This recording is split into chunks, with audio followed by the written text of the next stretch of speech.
Well, hello ladies and gentlemen, and welcome to the first video in a number of videos put together by myself, Sim737 Pilot.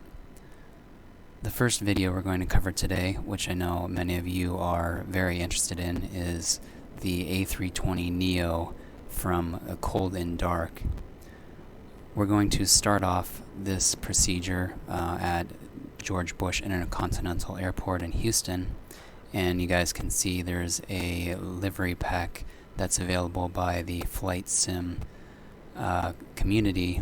The Mega Pack, it's free for download, pretty easily to install. You just have to install it in your community folder within Microsoft Flight Simulator, wherever that is.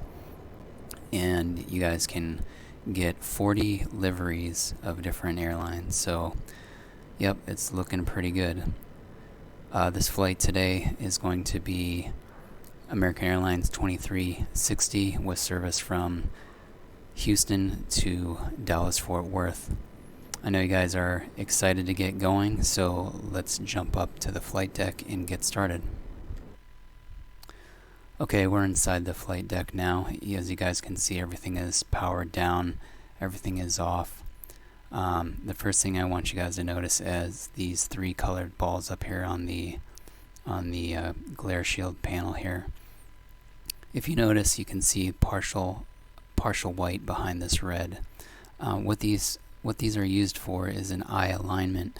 When you're in the correct position, as you can see as I shift to the left and to the right, when you're in the correct position visually, the white ball will actually be hidden behind the red ball, which it is right now. So this is actually the appropriate viewpoint, vantage point, when sitting in the cockpit. Normally this would be the normal view you guys would have. And I'll pan to the left out the window, and I'll pan to the right side. So that's pretty realistically set right there, and that's really cool how they do have that modeled.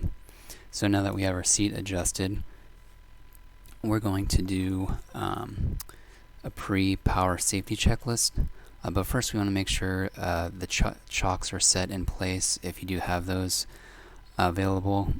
I know it's not modeled right now in Flight Simulator. The flight surfaces are checked. Your first officer or the pilot not flying has gone out and completed all the exterior checks of the aircraft, and also the maintenance status. So any maintenance paperwork you'd have to check with the MEL, the minimum equipment list, and verify that if there is any issues, that's something we can still fly with. So as part of the pre-power safety checklist, the first thing we're going to look is make sure that the thrust levers are both set to idle or 0%, which they are. The engine switches are both in the off position. Engine number 2, engine number 1 are both in the off position. The engine mode selector is in normal. That the parking brake is set. Parking brake's located right here, and the parking brake is on. The gear lever is down, which it is down. And also on the overhead that both of the wipers are set to off. This is kind of a pre-power safety checklist to make sure nothing is on that shouldn't be. Once we have that completed, we can move on to the next section, the pre-flight checklist. Now the captain or the first officer can do this checklist. Starting with batteries number 1 and 2, we're going to turn on both these batteries, and as you can see, the white flags go out when they're turned on. Once the batteries are turned on, we need to do an APU fire test prior to starting the APU. The APU power test would be right up here in the center panel. The test button, as you guys can see, is in-op. Actually, this whole row is in-op.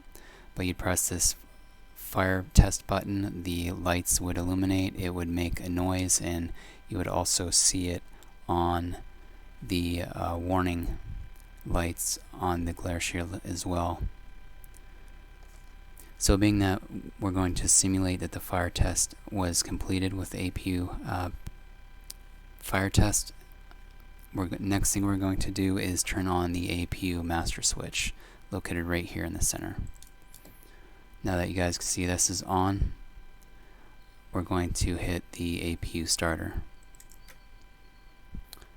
Now that'll take just a brief moment, but you should shortly start hearing this thing spooling up, and we'll go back to exterior view.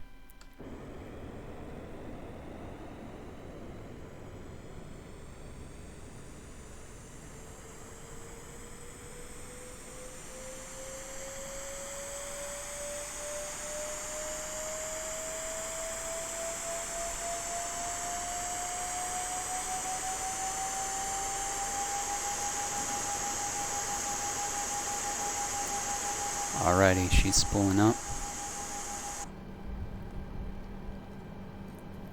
Next thing we're going to cover is interior lighting as part of the pre-flight checklist. So there's a few different things. We have some flood lighting located down here on the main panel. We can turn this up if you like, depending on time of day and whatever your preference is. Integrity lighting for the main panel and pedestal. Next is the overhead lighting, overhead integrity lighting. Right here I have this turned all the way up to bright. Next is the dome light. You can set this to dim or to bright or to off, whichever you prefer. I'll leave that off for now since it's still pretty bright outside.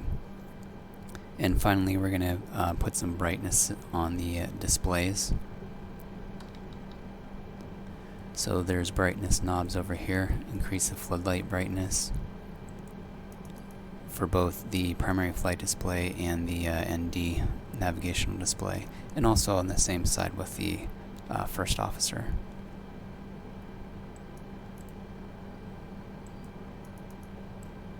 Notice that those are turned up all the way now. Alright, great.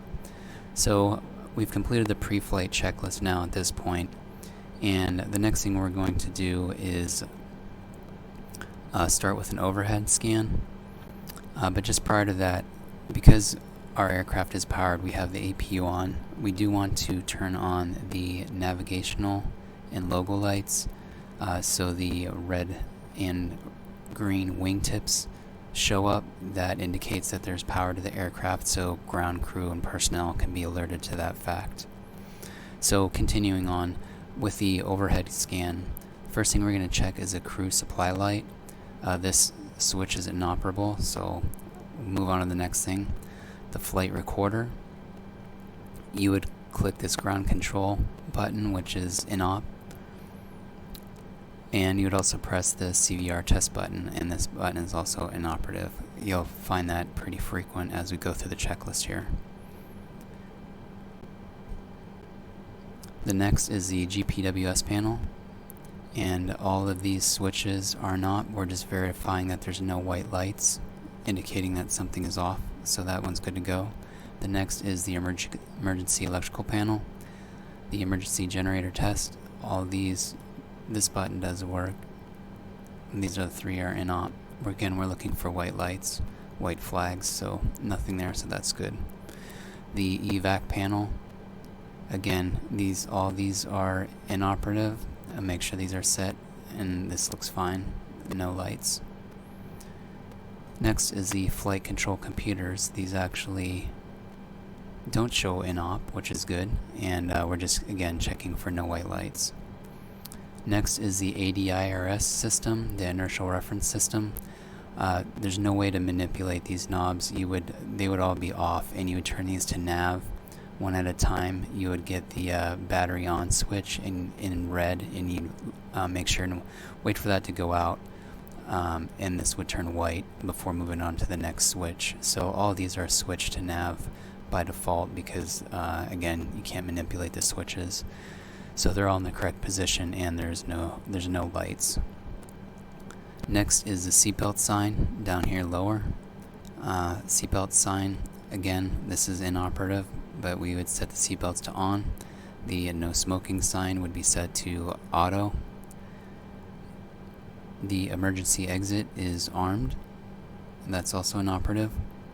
The landing elevation is set to automatic, which it is, although you can't move the knob. Next is the air conditioning panel, the AC panel. We're looking to verify that there's no lights, which is everything is good to go.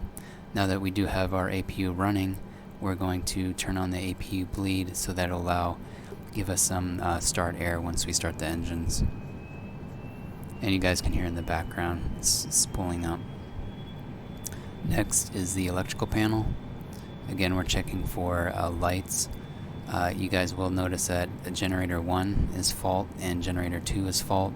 Well, we haven't started the engines yet, so they're not producing any power, so that's completely normal. And again, external power is available if you want to turn on the external power. But for the purposes of this tutorial, we're not going to need it here because we're using the APU. Alright, after the APU electrical panel, we do a battery test where you're going to turn both battery 1 and battery 2 off and then turn them on again, and you're going to confirm that they're actually reading electrical power on the eCam status page. Now, other than engine and fuel, all of these other status pages are inoperative. Here's the APU right here. We could get some APU information if that actually worked. So this is where we would test to see if the batteries are producing the correct voltage. So that's not available. So we're just going to turn these off. You'll notice the switch, the change, and back on again. Alright, next after the battery test is the fuel panel. You can see all the white flags are all currently turned off. We're going to turn all of these tanks on. Next is the hydraulic panel. We're just looking for any lights, and there's no lights showing, so that's good to go. Again, the hydraulic panel, all of these switches are inoperative if you guys wanted to know. Next would be the engine number 1 fire test. You would hit the test button right here. You'd hear the bell ringing noise along with the lighted LED lights here. And again, on the glare shield, the master warning light would illuminate, but because none of these fire switches, nothing on this panel is operative, we're going to simulate that both engine number 1 fire test was completed and also engine number 2 fire test was completed. We've already covered the APU. After the engine fire tests, we're going to check the engine panel and make sure that there's no lights. Again, all of these switches are inoperative. Wipers are off, which we already covered. The ventilation panel, that there's no white lights. Again, all these are inoperative. Cargo smoke test right here, that's inoperative. This would be cargo ventilation. We're actually missing a knob here and a couple other switches, of which is not modeled. But again, we're just looking for lights. The flight control panel, this row, actually you can press, and we're just looking for white lights, so that's good to go. Next would be the overhead radio, specifically the navigation radio, and that is missing from this panel. A VHF radio / nav radio is missing from here. Now on the audio panel, in the real aircraft, you would have it set to interphone, and PA depressed in, and the little lights would be illuminated on there. But again, all of these rows are all inoperable on this panel. Next, above that, there's a maintenance panel, and getting the views manipulated to see this top panel is really difficult. But this is the maintenance panel up here, and all these switches are inop as well, these lights. So you're just verifying that there's no white lights up here. Also, there's a bunch of circuit breakers, and you're checking those rows on each side. The circuit breakers, make sure that none of them are popped. The next thing is the overhead audio switching. this knob should actually be switched to the normal mode, which it's not, and it's also unable to be switched. So we're just gonna have to simulate that switch to the normal mode. Now we finished with the overhead panel, and we can switch to the center panel now. We have the standby horizon. This would normally, there's a locking knob that you could pull out and it would release the horizon. A pull knob to release. That's not modeled here, and this also looks like it's digital, so we're good to go on that aspect. Next is an anti-skid. You want to have this on, and when you first load into the aircraft, this is set to max, so if you do have a rejected takeoff, it's already set to go. Next, we're going to do the radios on the left side. So whatever your ATIS information is you want to listen to, and then your ground frequency you can switch to. And if you guys notice, once you switch, both sides will switch at the same time. So this is makes it easier for a desktop sim, having a single pilot doing multiple operations for both sides. So the navigation radios are set, or the communication radios are set. The sun is kind of bright over on this side, so I'll use the first officer side. There's a nav card here. You open up, it's a little window. You click the nav button, and now that gives you access to a VOR mode. And again, you can put in the different frequencies, ILS frequency. You can change this, and then switch.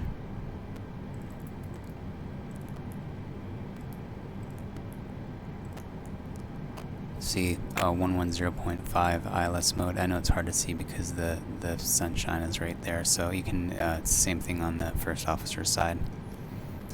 So your communications radios, nav radios are set. The weather radar is right here, and this is set to off currently. The switching row,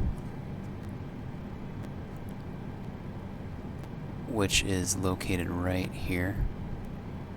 I know the sun is quite bright over this, but all four of these switches are inoperative. You would just check that all of these are set to the center position normal. The one thing we can check is the engine status page for oil quantity, and we're in the green here, so that's good to go. We would also test a hydraulic page, which is inoperable, and the STS page, which gives you a list of all the any statuses that you need to address, which would be listed here. But again, all you have is the fuel page and the engine page. And once we get out of the sunshine, you guys will be able to see that better. Alright, after that, next part of the checklist. Again, we're checking to make sure the thrust levers are idle. They're both at 0%. That the engine switches, master switches, are both off for engine 2 and engine number 1. The engine mode selector is normal in the middle. The ground spoilers are up. Let me shift V's here. The ground spoilers are up. Once they're armed, you will see, I'm going to pop it for you. See, I armed them. You can see a white collar here. And I'll reset it. So speed brakes are up. Next thing is the flaps are up, and this tells you you can turn off the notifications if you like. That's an option. Rudder trim is set to 0. We can turn this left or right. Reset. The parking brake is on. The gravity gear extension lever, which would come out from the side here, It's not modeled, you can't change anything here. We just want to make sure that it's stowed. And then again, the radios on the right hand side. First officer's radios, and since these are linked together in the simulator, Microsoft Flight Simulator, they're both going to move at the same time. Next is a TCAS. We would go ahead and get our clearance from clearance delivery. American 2360 is cleared as filed. Beltway 6 departure with Creed transition. Climb and maintain 5000 initially. Expect flight level 280 10 minutes after departure. Squawk 2356. So we're going to squawk 2356. And unless you're connected to VATSIM, at this point we're going to make sure that this switch is set to standby, which is inoperable, and this switch is set to standby. Now if you guys fly in VATSIM, you want to just go ahead and turn this to on, and once you take off, or if ATC on VATSIM wants you to turn on your altitude reporting, or if you're flying just online with Microsoft Flight Simulator or other multiplayer people, you can turn on or off the altitude reporting right there. Alright, so we have our TCAS set. Next is the MCDU setup. You have your first page here. It's the Airbus A320 with the LEAP A1 engines. The active database date is 4 May through 4 July, so technically in the real world this would be out of date, but we don't know how often Microsoft will update this through NavBlue. This is the actual aircraft number, and there have been instances where pilots have actually got into the wrong aircraft, so you want to verify that. If you have a secondary database that's slightly older, you'd have this option here, but both of these databases are the exact same.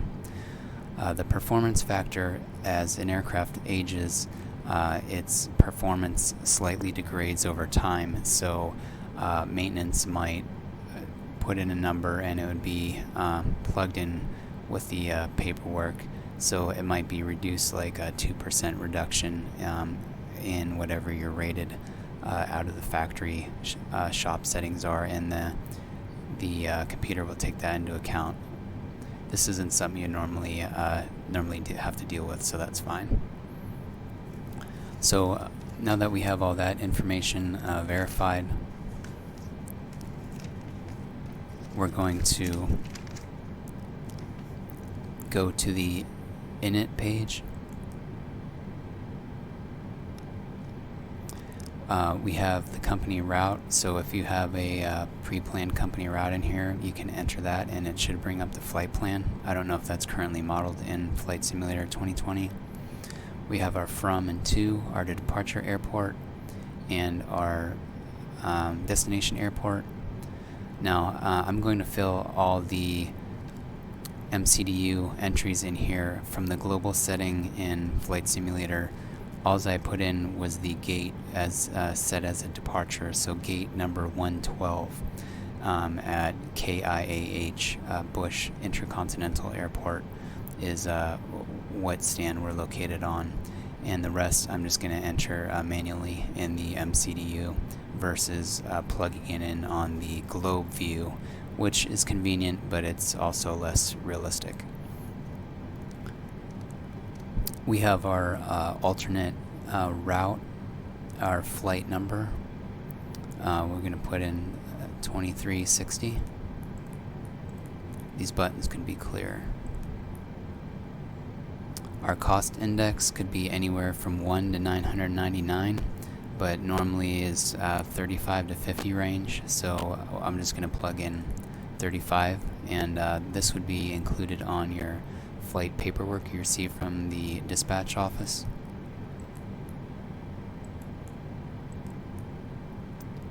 I guess it's not going to let us put that in there because we have to put our some of the basic stuff. So KIAH Houston going to KDFW Dallas Fort Worth.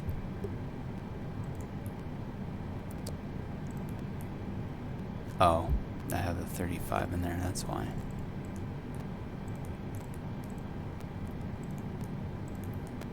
KIH KDFW. Alright. Now this brings us to a screen. It looks blank. If you had any pre-programmed routes in there, this would give you an options of saved routes from Houston to Dallas Fort Worth, but being that we don't have any saved in here, we're just gonna hit return and go back. Now it gives us our cost index lines in blue, so we can go ahead and put this in now. Our cruise altitude, or our latitude and longitude, are already pre-filled in based on our ADIRS, our location. Next is going to be our cruise altitude. I'm going to put in 280 for 28,000 feet, and it automatically fills in the temperature as negative 40 degrees Fahrenheit. The other thing is the wind. This wind is the altitude in the troposphere at which the temperature inverts. So once you pass this altitude, as you fly higher, it will actually get warmer. This is more of just a referential item, and really don't use this much. Alright, once that's done, we have our alternate airport. Because it's about a 50 minute flight to Dallas Fort Worth, I'm just going to go ahead and and we would do a return to Houston should we have any issues, so that'll be our alternate airport. So this page is now complete. Next we're going to go to the flight plan page, and you can see we're departing from Houston. I'll zoom in a little bit here for you guys to see. From Houston to Dallas Fort Worth, and it says end of flight plan because we don't have anything in the middle right here. So we need to add some waypoints. So we're going to line select our departure airport.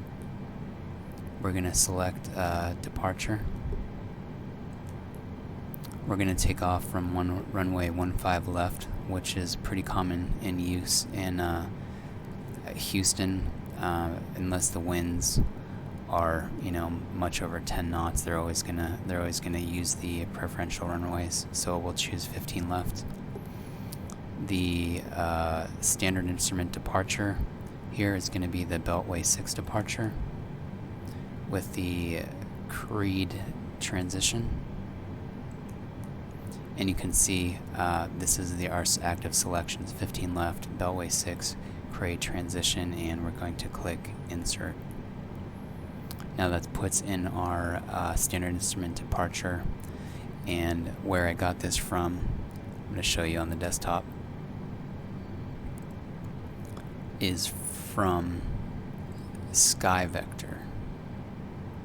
So with SkyVector, if you guys go to skyvector.com, you can do a flight plan, and I'll just put in the departure KH and the arrival KDFW, just so we can get a line so you guys can see for reference. Now, before I go any further, do not file any flight plans. This is a real world website, and you guys don't want to get into trouble by filing like this. So we're just using this for navigation as a reference. We're not actually filing anything. This isn't linked to VATSIM or any other online ATC. So please, guys, don't file this. Just use this for reference. So we're departing out of Houston and we're landing in Dallas Fort Worth. If you just mouse over the green circle, you can get the METAR forecast.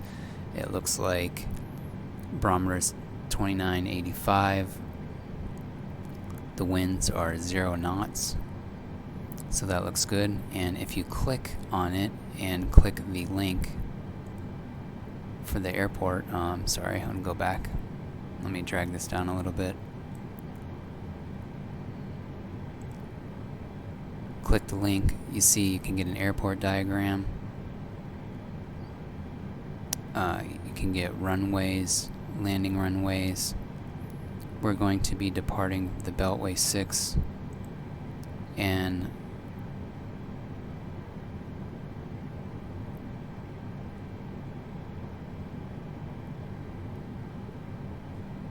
RNAV.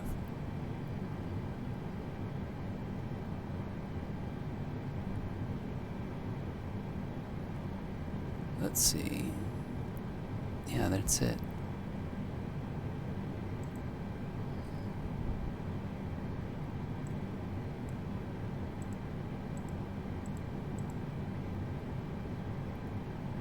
So the Beltway 6 departure, we're going to be taking off runway 15 left,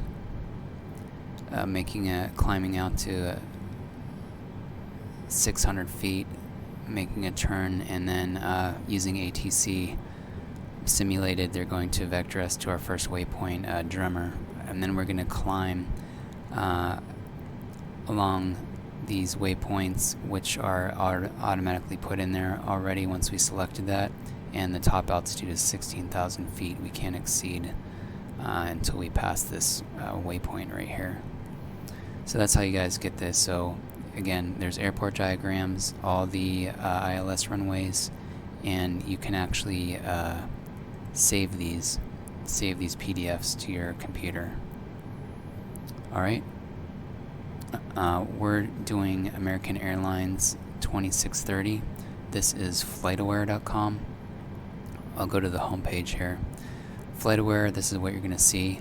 You can see real-time traffic, and this is where I choose my destination and arrival airports, departure airports. So you want to click on Live Flight Tracking and Flight Finder, and I'm going to put in the airport code for Houston and KDFW for Dallas-Fort Worth, and then search. You guys will see there's a whole bunch of different airlines and different aircraft, and it will actually let you sort by aircraft. You can show like a A320 only, for example. There's just a United flight if this is what we want to fly. So we're going to show all again. These are flights that have already arrived at the gate. You can find an aircraft similar, and the one we chose up here, this is scheduled in 12 hours and 26 minutes, and this is the information I wanted to show you guys. So American 2630, it's going from Houston to Dallas-Fort Worth from gate A27 to gate C8. So in your simulator you can actually plan for that at the departure and arrival airports. It says 1 hour and 16 minutes total travel time. Now that's from gate to gate, so it's right around an hour or so. Actual wheels up to wheels down time. You'll see a visual routing from Houston to Dallas-Fort Worth. You kind of like do a right downwind leg and then turn in, and usually get one of the 17 runways, 17 center, 17 right. And aircraft information, this is an Airbus A320, so this will be pretty close. 320 is going to fly somewhat similar. They filed for 260 miles per hour, which is kind of slow. I don't know what's up with that, but their filed altitude is 28,000 feet, so that's what I'm going to use for the cruise altitude. And the routing right here, this is the real world routing: Beltway 6, Cray transition, and the Berry 1 arrival. And so that's how you guys can use that to find different flights you guys want to take. Next website, while I have these open, is windy.com. I already have this set to Houston, and this is the airport right here. You can get a visual representation of the winds, and this shows you the METAR forecast actually in English without all the abbreviations, so it's a little bit easier to read, and it's just another free resource tool if you guys are interested. When I zoom in, you can see the runways and stuff like that, and we're blipping right there. So we've covered Sky Vector, and then finally SimBrief. This is important, guys. I know we'll get back into the flight deck in just a minute, but all this information is going to transpose. So we're going to put in some information here, and it'll generate an operational flight plan. I already pre-filled out everything, but you're going to click Create New Flight. All this will be blank or pre-filled out with automatic or whatever. So American Airlines Flight 2630 departing Houston to Dallas-Fort Worth. Our alternate would be returning to Houston. We can click this Reset to Today's Date. Open the aircraft editor. We want to choose the Airbus A320. It puts in a climb profile, so it's actually climbs above 10,000 feet at 300 knots. I manually put in, this is normally set to automatic, I put in the manual 3.5 for the cost index. Fuel factor is if your sim model aircraft is off on its fuel burn, you can adjust up or down with a positive or negative, a P factor to M minus, to figure out, you know, if there's anything different with the fuel burn to make that more exact, to get your sim brief results to match up with the actual aircraft. Registration number, FIN number, up to you guys. Whatever you want to put in there is fine. The call signs are already pulled from this up here. The operational flight plan layout is like the Lido format, and you guys can use either kilograms or pounds. When I fly the 737, I use pounds, but flying this Airbus, until I find out on the center panel, which I'll show you guys in a second, the fuel on board shows it in kilograms, and I don't know how to change that. So if you guys know, put it in the comments below.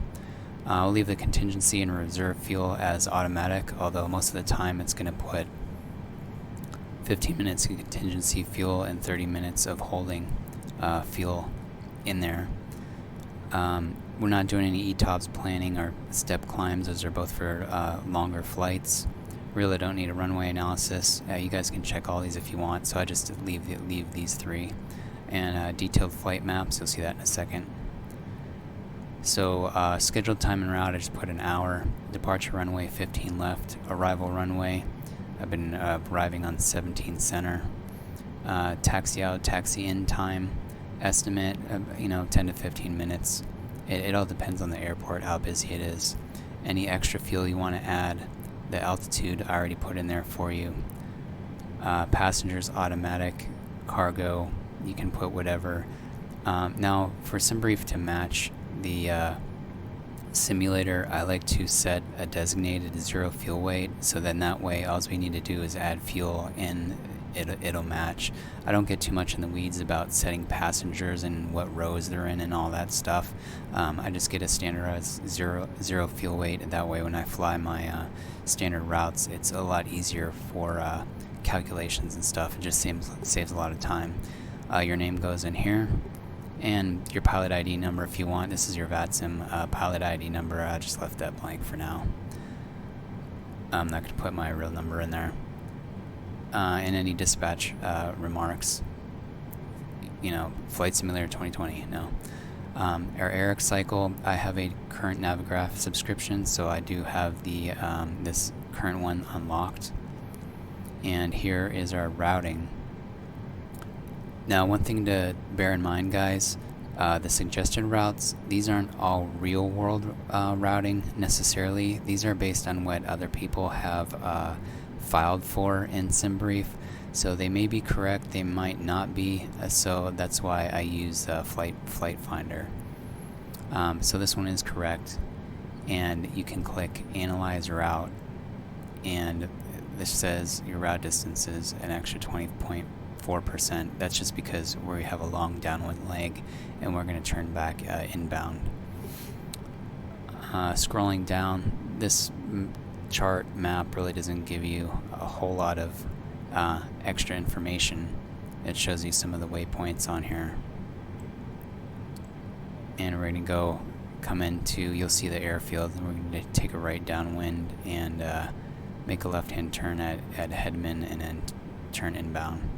So that's not really all that helpful, and you guys can turn that off or on. So Once all that's complete, oh, and also, if you're interested, you can put, you know, VORs, you can put airports on here,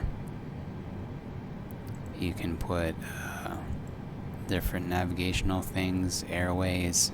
You guys can go nuts with that if you want. I really don't use that much. It doesn't have a ton of value really, but it's a nice plus. So once all that information is in there, we're going to go up to here and generate OFP, operational flight plan. Now you can save your flight, so that way you don't have to retype in everything. And once we get the detailed information on the A320, we can open the aircraft editor and actually verify the values in there of what the default SimBrief one is, that it matches as far as operating empty, weight, maximum fuel, payload, weight, and all that different stuff. So let's generate operational flight plan. It's going to overwrite my previous one I had, and you'll see the status bar here, and it only takes a couple seconds, and here we go. So this shows you within SimBrief different stuff, and then your wording is down here. Now what I like to do is just go ahead and put a print PDF view. So now we have everything right here good to go.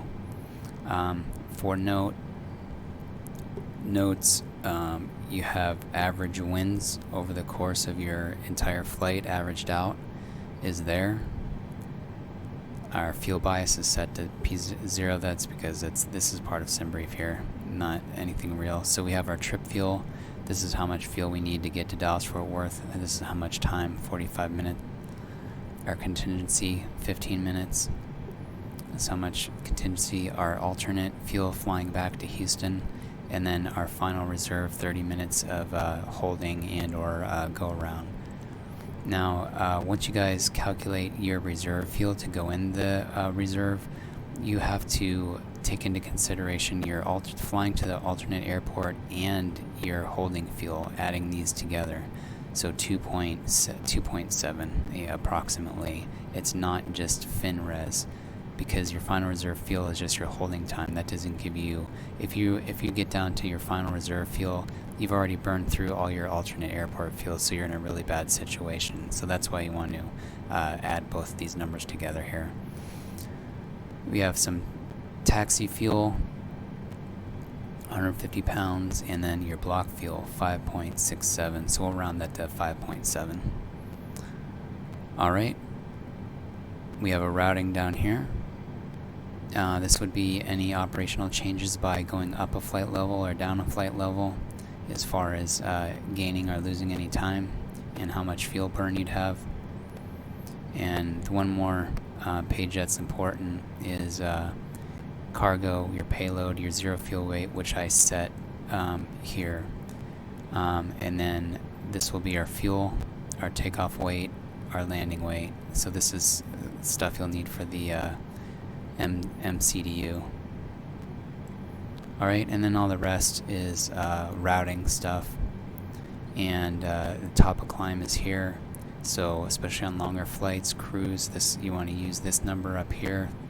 Winds are 314 at 22 knots, and the standard the ISA deviation is plus 11. Those are the numbers you put in there, and this just shows the rest of the waypoints. Nothing too exciting. On longer flights, wind information, you could actually enter this in on your descent, the winds, and that'll more accurately calculate fuel burn. I use that a lot in the 737 in XPlane 11, but for this, with it being so new in the default aircraft, it's not anywhere near ready for this level of detail yet. Okay, so let's get back to the flight deck and finish with this information. So we've put in our departure from Houston, and we put in our transition. We've inserted it in there. Now we're going to select our destination airport, our arrival. If you don't see the runway you want, you can hit down or up, and we want ILS 17 center. So it shows arrival ILS 17, and this is via Bossy. This is the outermost waypoint on the ILS for that runway. So that's fine. And it's showing a transition as none, but we're going to select the Beery 1 star, and we're going to select Bossy for the transition. So there we go. We have our ILS via Bossy on the Beery 1 star with the creed transition. So we're going to click Insert to verify that, and now we have a list of all of our waypoints. Now we'd also be entering in speed restrictions and altitude restrictions. In Flight Simulator 2020, these are all messed up, and so we're going to have to actively manage our both ascent and descent, and we'll be flipping between modes quite often. That's unfortunate, but you can click the up button and get the different waypoints verified to say you have no route discontinuities. Headman Bossy, and then that's our ILS fixes and 17 center. Alright, so all that's in there.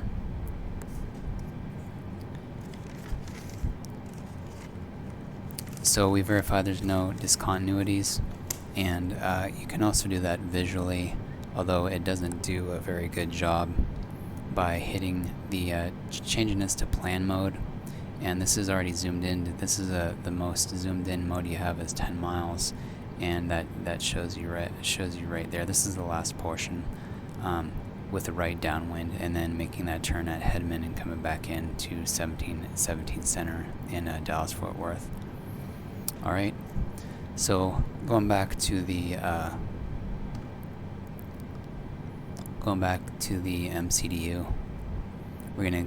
Next page, we're going to go to the radio nav page.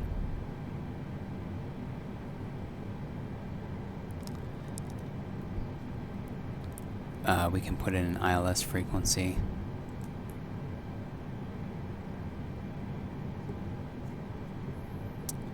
Our course, and it's not showing up now the scratch line items to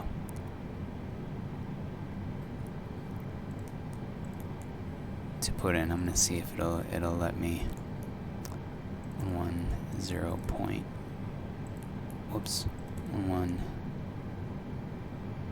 110.3. Okay, maybe it needs more information. So we'll go back to the init page, and we'll do the second part of the init page first. So we're gonna want to hit the next page. Actually, these buttons are modeled incorrectly. Both these should be combined to just one button that says next page right here with no arrows. There would just be an up and down arrow, that's it, like the up arrow here, the down arrow here. So this is modeled incorrectly, but anyways, whatever. So we'll go to the next. It's showing you go to the next page. So this has taxi fuel, our trip time, our route and reserve fuel, our final time, our takeoff weight and landing weight, which we get from our sim brief, our trip wind, our block fuel, and our zero fuel weight. So I'm going to go ahead and entering stuff. So it showed 150 pounds on the sim brief. So it would be 0.15, so we're just going to round it up to 0.2. Well, let's clear this out first. 0.2 for taxi fuel.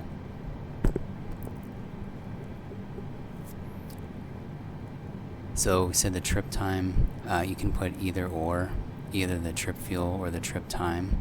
So let's say the trip time is 45 minutes. 0.045.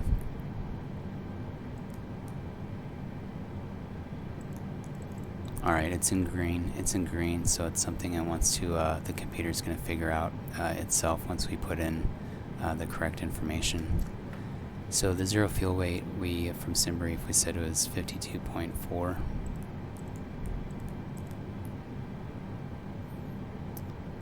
and for the purpose of the simulation, I'm using this particular zero fuel weight. So the zero fuel weight center of gravity is going to be really hard to figure out. So this particular one used previously, so just enter 29.6.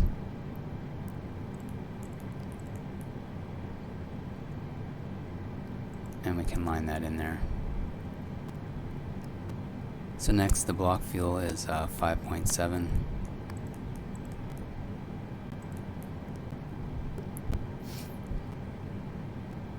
The takeoff weight is 58.0.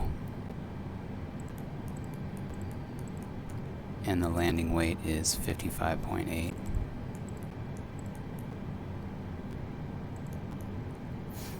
The trip wind, which we saw on the sim brief,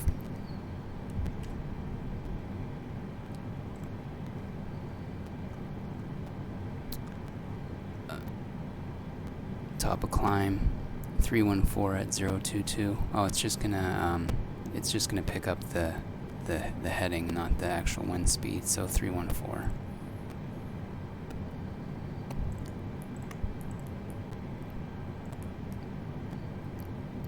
And these dashes in white, they don't let you fill that out.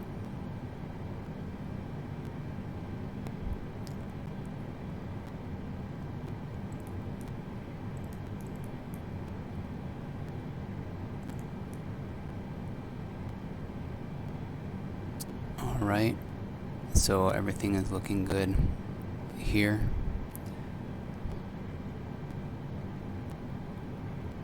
You do want to enter all this information prior to starting the engines, because once you start the engines, these fields can no longer be edited, because it takes a lot of everything into account as far as fuel burning calculations.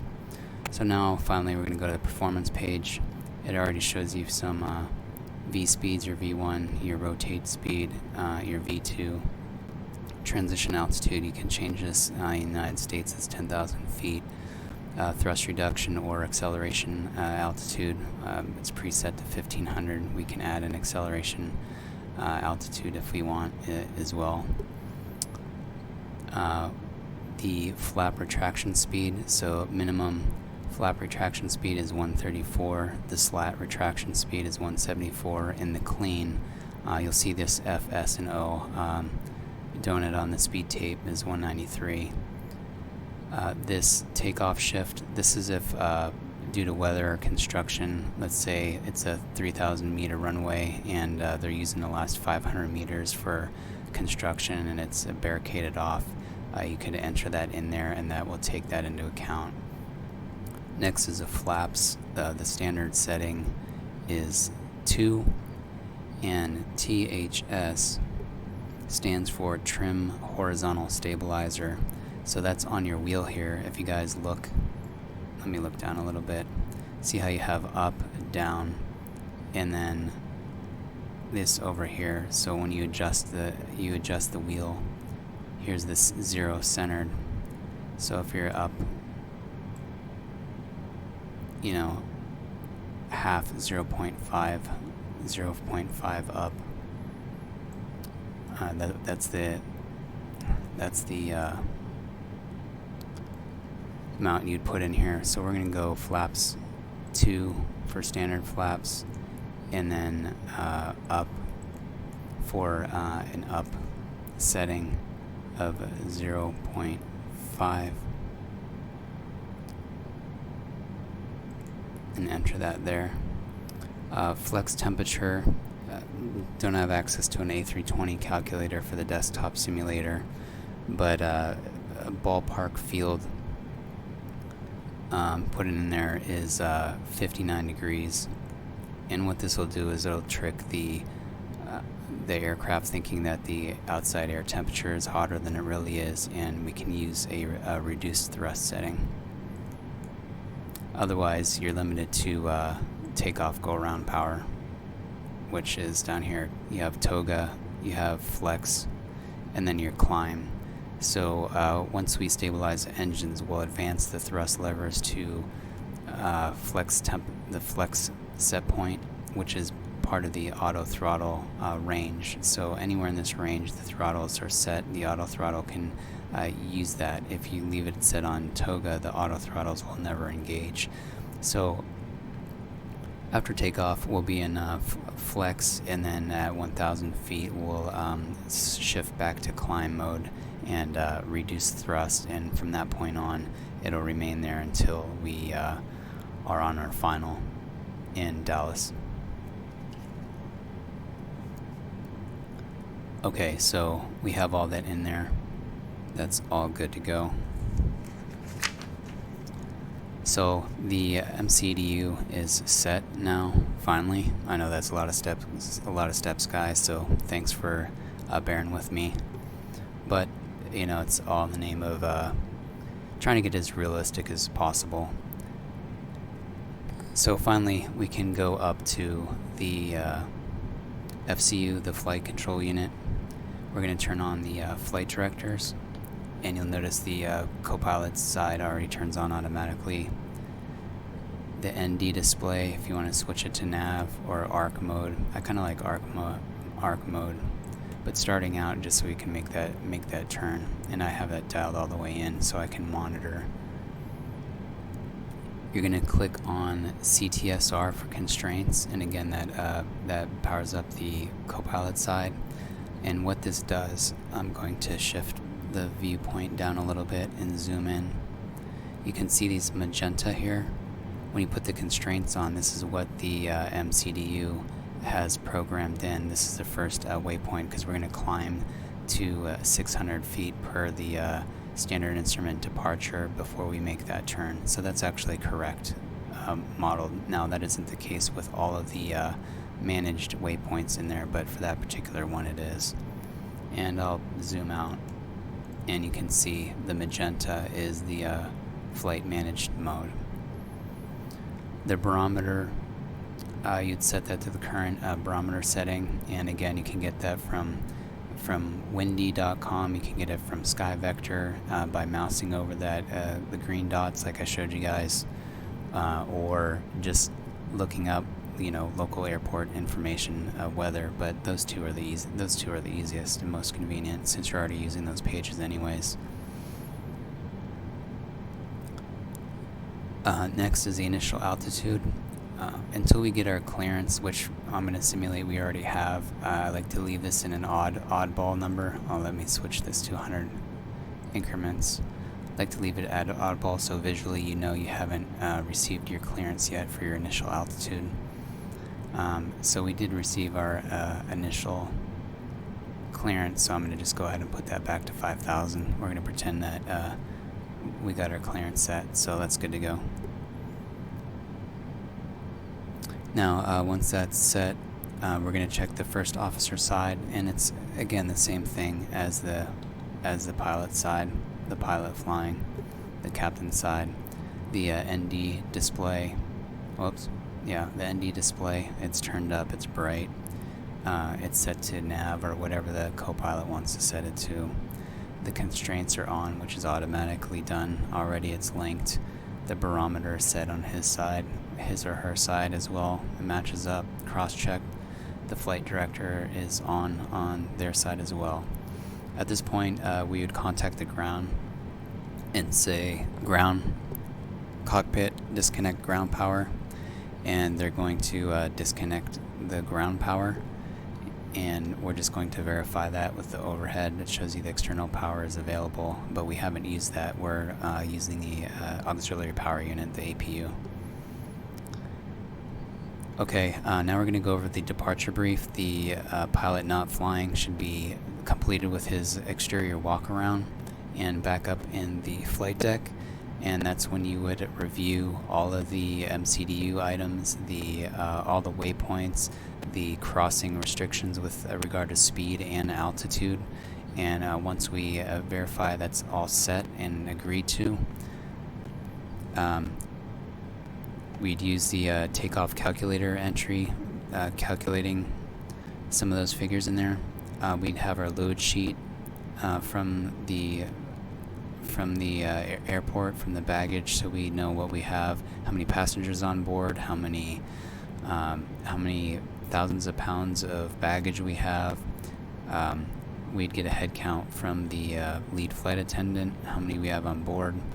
We'd verify our trip wind, which we did already on SimBrief. We would have our, using the calculator, takeoff calculator, performance setting for the runway. The performance runway, the runway is dry today for these conditions down in Houston. It's hot and humid. We have the winds, the local QNH, the runway condition dry. We've discussed the V speeds already, and flap settings. We're going to go with flaps 2 for takeoff. Flaps 1 plus F or 2 is fine in most all situations. The thrust setting, we're going to use flex versus takeoff. We have a nice long runway here, and it's pretty flat in Houston. The engine altitude, agree upon what that altitude is based on your local airport elevation and company policy. And now we are ready for the before start checklist. So flight deck preparation is completed. Gear pins and covers are removed.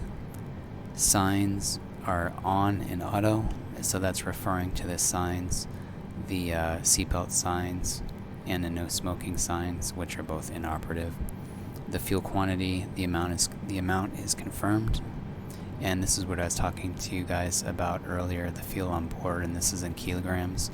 I don't know how to change this to pounds, so if you guys can figure that out, if anybody knows, please post that in the comments, because I'd be interested in that information. The takeoff data is set. The barometer is set and cross-checked on both sides. At this point, I'd contact ground and say, ground, confirm doors, hatches closed, equipment removed, pins inserted, ready for push and start. And then the pilot flying would call before start checklist below the line. So then the first officer would read off, if he's a pilot not flying, windows and doors are closed. So we have our, left window and our right window. All the baggage doors and hatches are closed. We're going to put our beacon light on, which is the rotating anti-collision light as far as on the 737. So that's that red one underneath the belly and on top of the spine of the aircraft, the red one. It's not the blinking flashing lights, this is just the rotating beacon. This alerts ground personnel that we're going to start an engine, and so that they can clear the area. Our parking brake, we need to verify again that it is set on, and it is. You can hit Control 7 on your keyboard for default views. Mobile devices are set to flight. Now, in this aircraft, we don't have the nice little AviTab books like you do on the Zibo 737 and XPlane, but maybe they'll get that someday. The announcement before start checklist completed. Alright, now we're going to request push. You can see we have our tug driver here.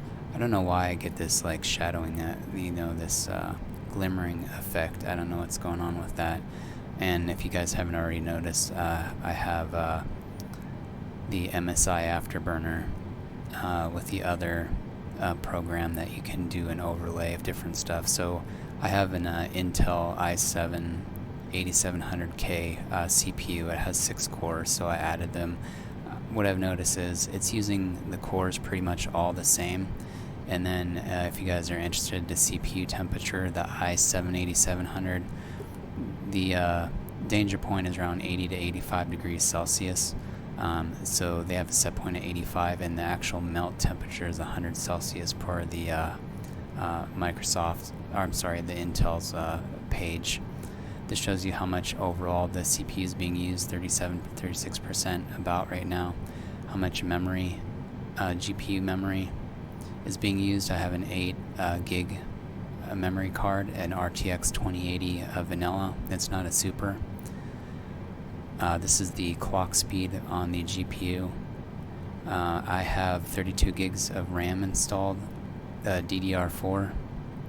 I don't know what the bus speed is off the top of my head, but anyways, it's using almost 14 14 gigabytes of RAM right now. So if you have 16, consider Windows 10 takes 2 or 3 gigs plus any other background programs, plus if you're streaming and you know, doing stuff in the background, that all eats stuff up. So when you look at this now, you know, it's not super cloudy, it's sunny, and I'm getting 28 FPS on the ground.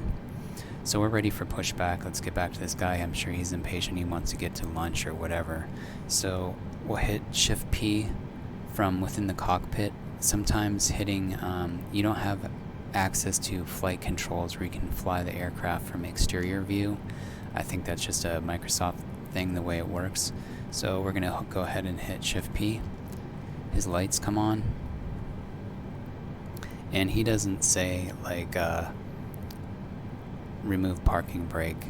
So he's gonna set up, and I will pan around and show you guys. He's hooked up. I'm using the Xbox controller for camera views. Guys, let me tell you, it's amazing. So I can actually feel vibration on the controller because he's trying to push me back, and I haven't removed my parking brake yet. His comms must be messed up. Alright, so now that we're getting pushed back, we can go ahead and start the engines. Ground, may we start engine number 2? Yes, you may start. You're clear to start engine number 2. Alright, clear right, and we're going to start engine number 2. So starting engine number 2, center panel, we're going to turn the engine mode selector to ignition and just flip the switch.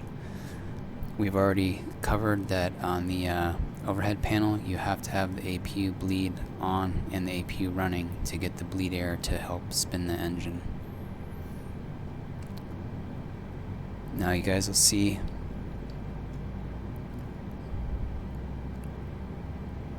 N2 is coming up.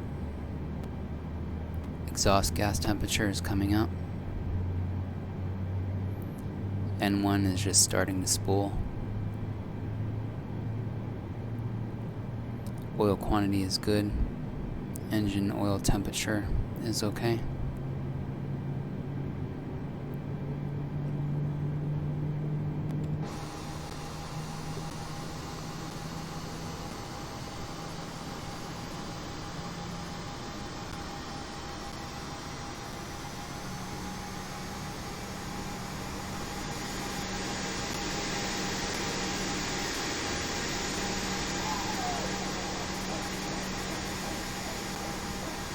Alright.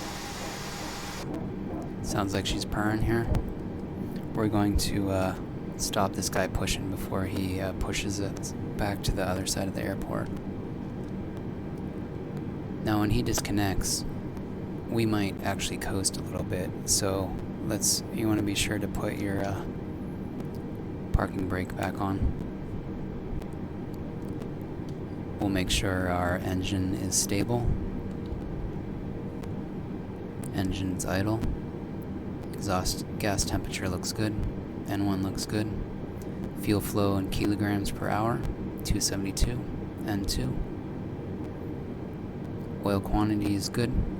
So we'll go ahead and ground. Are we clear to start engine number 1? Yes, you are clear to start engine number 1. So clear left. Let's start engine number 1. The ignition is already set. Let's just flip up engine number 1.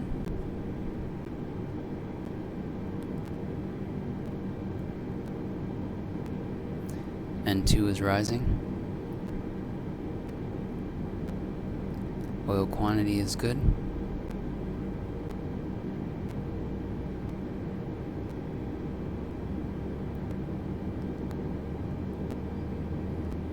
N1 is starting to engage.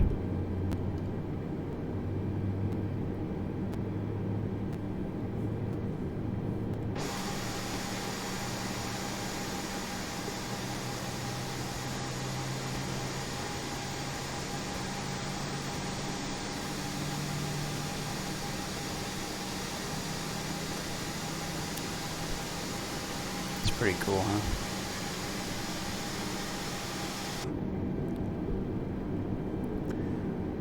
We'll let this give this another few seconds for it to stabilize out. Alright, that looks like we're good. Alright, we need to place the mode selector back to normal. We have 2 good engine start. Engine ignition is disengaged. And at this point, you would we no longer need the APU generator because we have the engines running. Now, they're already running. They're on automatic mode. But we are going to turn off the APU bleed, the master switch, and turn off the APU.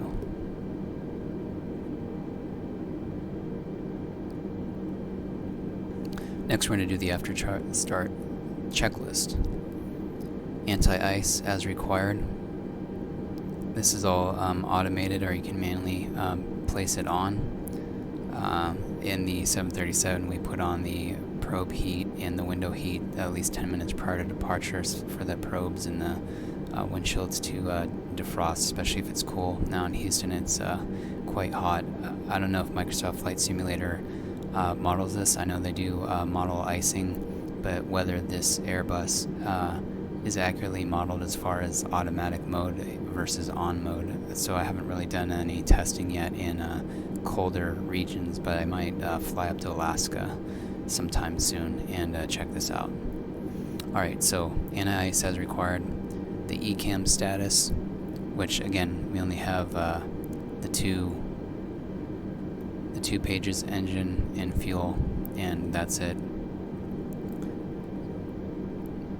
The pitch trim is 1 up or 0.5 up. You can adjust from there. We're between 0 and 1, so 0.5. The rudder trim is at 0, which is right here. After start checklist complete. Ground American 2360 is ready for taxi. You're cleared for takeoff runway 15 left via Whiskey Alpha, Whiskey Whiskey, etc., to get there. So we're going to turn on our taxi light.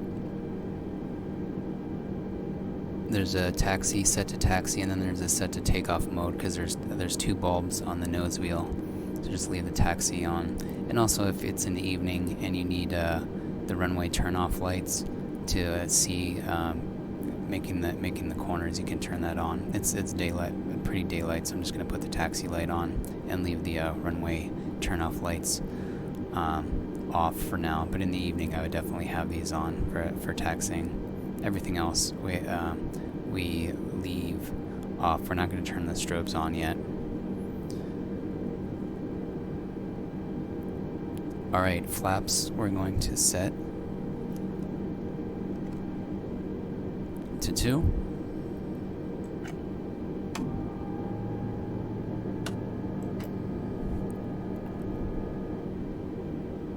And finally we're going to check our flight controls.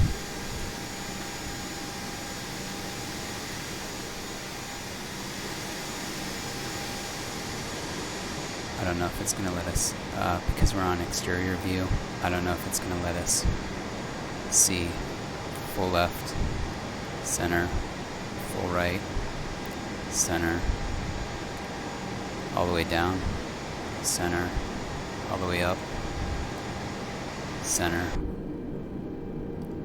and you will be able to see the rudder pedals at least. Full left, center,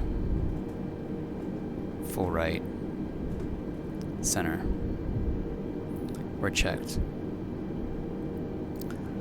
At this point, guys, we are ready for taxi. Finally, you can see my view is a little bit off. I'm going to adjust those red and white balls again. There we go. And we're ready to go. So we need to do is release a parking brake, and we're ready to start our taxi. I hope you guys got some valuable information out of this. I know there's a lot of steps going from cold and dark to ready for taxi, especially including the MCDU and all the flight plan programming in there. So please like the video, definitely subscribe.